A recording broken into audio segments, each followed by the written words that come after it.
Bonjour.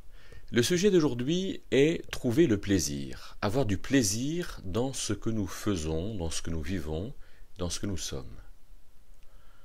Cela me paraît être un projet important, une réalité importante et quelque chose qui participe à notre bonheur. En effet, si on ne fait pas les choses par plaisir, si on n'a pas du plaisir dans ce que nous faisons, alors pourquoi le faire finalement?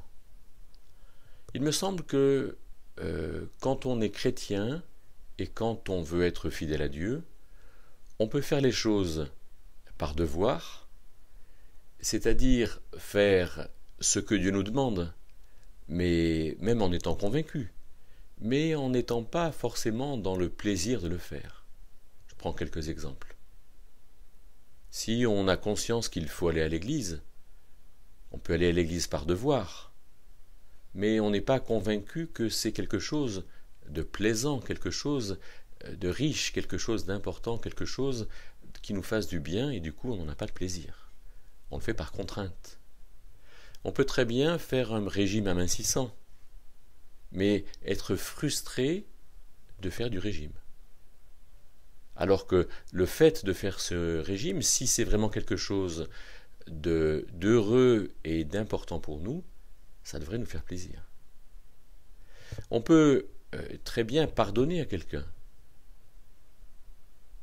mais pardonner parce qu'on est contraint de lui pardonner, pardonner parce que le Seigneur nous le demande, pardonner parce que c'est ça qu'il faut faire.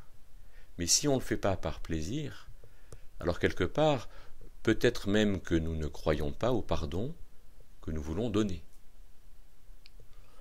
Alors, ça montre un peu que dans l'action que nous faisons, même si on fait vraiment ce que Dieu nous demande, on peut faire les choses par devoir, c'est-à-dire être vraiment obéissant.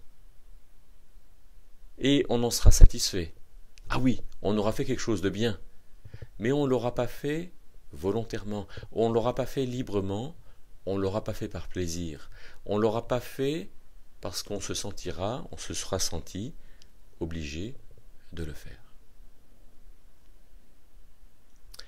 Et pourtant, dans ce que Dieu fait, Dieu nous montre qu'il a du plaisir.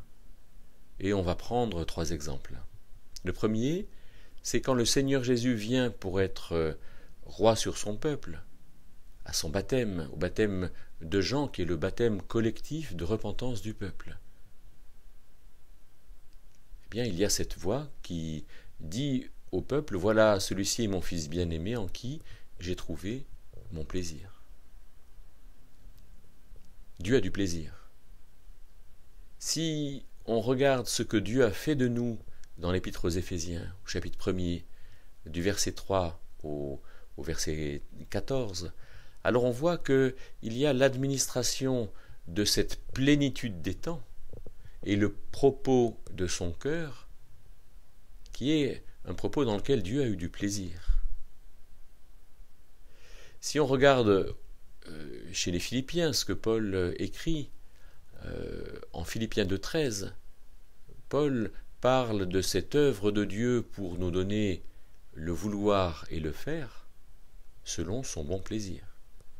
Il y a dans le plaisir de Dieu quelque chose qui est profondément vrai, profondément juste. Et intéressant de voir dans le grec du Nouveau Testament que avoir du plaisir se dit eudokeo, c'est-à-dire sembler bon, c'est-à-dire estimer que la chose qui est faite est bonne, a du prix. Prendre plaisir dans quelque chose, c'est l'estimer comme bon. Dieu a apprécié son action. Et il est dit en Hébreux 12, verset 3, que Jésus, à cause de la joie qui était devant lui, a enduré la croix et a méprisé la honte.